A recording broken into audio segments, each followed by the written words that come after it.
Hey folks, so I'm Aaron, this is Atticus. This is a little bonus episode that we decided to do here on YouTube because we talked about perspective in today's Philosophy for Where We Find Ourselves video. I'll have the link in the description below. That was our regular episode. But my son said, hey Dad, maybe we should think about taking my perspective, thinking differently about how you do these. So what he said he wanted to do was do a little interview with me, so that way we can maybe think about philosophy from the perspective of a 10-year-old talking to somebody who does this professionally, instead of it always being filtered through my own lens and my own view.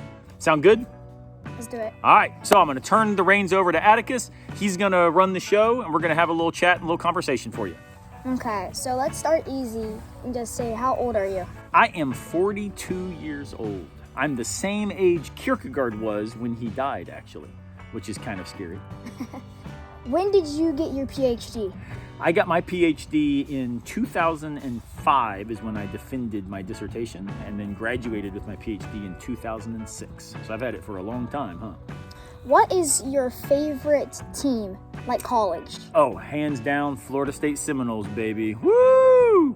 What do you do for like a living? Like, You mean like as a philosopher? What's a philosopher do? yeah. Well, so a philosopher is someone who asks really difficult questions about human existence. And so we ask questions like the big questions, like what is justice? Is there a God? How should we live? What does it mean to be good? And so these are questions that don't very often admit of easy answers. So philosophers have to do really good arguments and think really, really deeply, because what they're trying to do is figure out how to help people live on purpose. So they do things because they think it's the right thing to do, and philosophers help us understand maybe how to do that. What is your favorite hobby? My favorite hobby? Fishing, trout fishing in particular. Fishing with who? Probably with my dad, your grandpa, and you. The three of us out fishing is my favorite thing. What is your favorite type of fish to catch? Oh, definitely trout. I like trout because they are fun in the rivers. Do you let them go or keep them? I let them go. So I do almost entirely catch and release. So that way I can fish with them and then put them back in there for them to be able to keep living. Well, in the episode before, when you showed the duck-rabbit picture, what did you see first, the duck or the rabbit? I actually always see the duck first, and then I see the rabbit. But I'm a duck guy, I guess. Well, I usually see the duck too, but that was when I first saw this. Now that I know that there is a rabbit and there is a duck, I don't know what to look at first.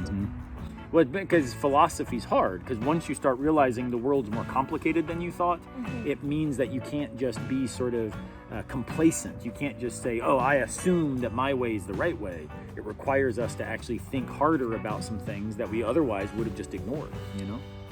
What does God mean to you? God means to me, see, jumping in the deep end here, huh? God means to me the standard of everything that is good, and it is the goal of everything that we should try to be. So when we talk about God being love and God being merciful and God being gracious, I think that God is the person who helps all the rest of us understand how it is that we should live. What would you do? Say you're driving your car and you saw a male or female that needed help. I would hopefully try to stop and help them if I could. Like, if they had a sign up saying they needed money or something like that, would you give them that? Like, would that be your first thought, or would you have to take a minute and think about it? I think that the hope would be that my first thought would be, how can I help them? And then I'd probably take a minute to decide what's the best way to help them. Because sometimes it may not be the best thing to give them money. You know, maybe they need some food and that'd be more helpful. Maybe they need a ride somewhere. Maybe they need to get some medical attention. But I think that usually when we help people, the best way to do it is to think that we shouldn't think we have it all figured out. That, you know, if they need some money, and I shouldn't say, oh, but they're going to use it on the wrong thing. I should say, you know what, I use money on the wrong thing too. And so let me provide them with the opportunity to be able to move forward with a little bit of joy. Why did you want to become a philosopher? It's a good question. I actually didn't start out wanting to be a philosopher. I went to college to study science and math. I wanted to be a physics guy. and I loved physics. Remember the egg drop experiment where you have to figure a way to drop an egg off of a roof and not let it crack? I loved all that, and that was what I wanted to do.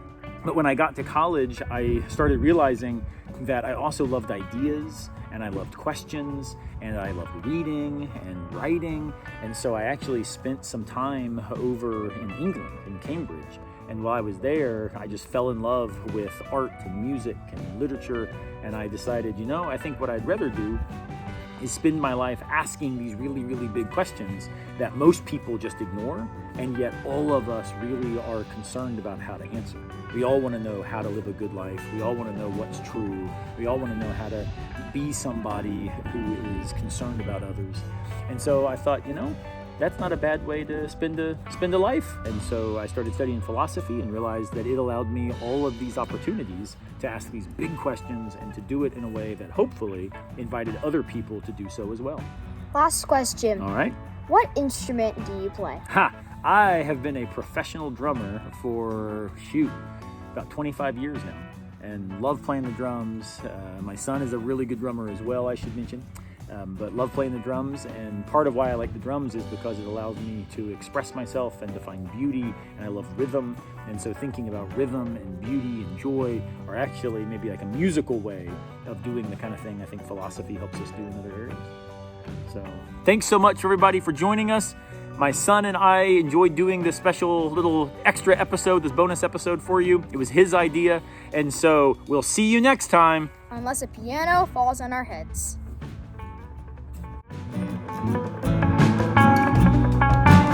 Thank you.